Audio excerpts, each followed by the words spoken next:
Jesús ya le había dicho a sus discípulos que era necesario que sufriera y muriera, pero que resucitaría al tercer día. Durante la Pascua, mientras comía con ellos, les dijo que uno de ellos lo traicionaría y lo entregaría para morir esa misma noche. Se preocuparon y empezaron a preguntarse quién sería el traidor. No se enteraron hasta más tarde de que Jesús se refería a Judas. Después de la cena, siguieron a Jesús mientras caminaba hacia el Monte de los Olivos para orar.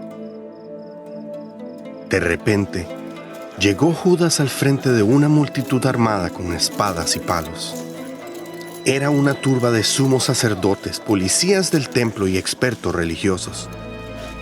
Judas se acercó a Jesús y lo besó. Este saludo indicó a los demás a quién debían arrestar. Ellos lo llevaron ante los líderes religiosos para que los juzgaran. Ellos buscaron la manera de acusarlo de ser culpable de la pena de muerte. El sumo sacerdote se dirigió a Jesús y le preguntó: ¿Eres tú el Mesías, el Hijo de Dios? Jesús respondió: Sí, soy quien dices. El sumo sacerdote se rasgó las vestiduras y gritó: ¡Blasfemia! Ahora todos le hemos oído faltar el respeto a Dios. Él merece morir. Así que lo llevaron ante el gobernador romano y lo acusaron de incitar a la rebelión contra el gobierno y de pretender ser el rey de los judíos. Asombrado de que Jesús guardara silencio, el gobernador le preguntó: ¿De dónde vienes? ¿No sabes que tengo autoridad sobre ti para liberarte o matarte? Jesús respondió: No tienes autoridad sobre mí si no la recibes de arriba. He venido a decir la verdad al mundo. Todo el que ama la verdad me escucha.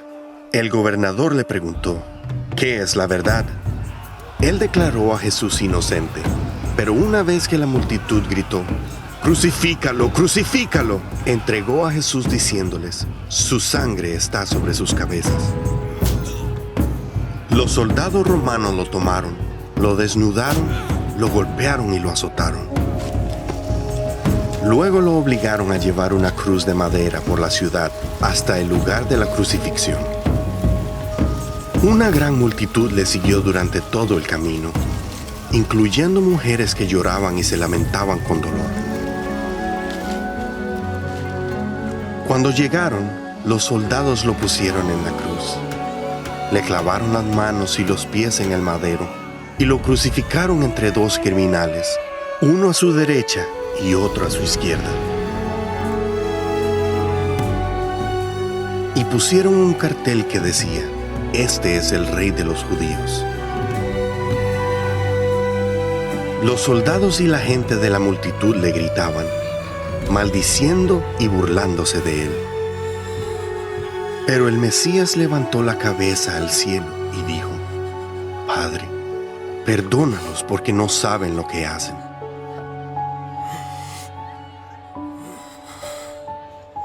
Uno de los criminales que colgaba junto a Jesús comenzó a burlarse también de él, diciendo: Si eres el Mesías, demuéstralo.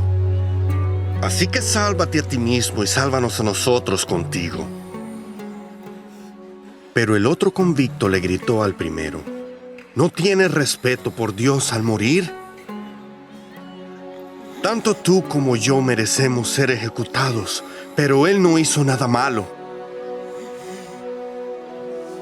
Entonces se dirigió a Jesús y le dijo: Acuérdate de mí en tu paraíso. Jesús le respondió: Hoy estarás conmigo en el paraíso. Hacia el mediodía, el sol desapareció y la oscuridad cubrió la tierra durante 3 horas. Jesús gritó en voz alta: Padre mío, en tus manos entrego mi espíritu. Y luego murió. En ese mismo momento se produjo un terremoto. La tierra tembló y la cortina del templo se rasgó por la mitad, de arriba a abajo.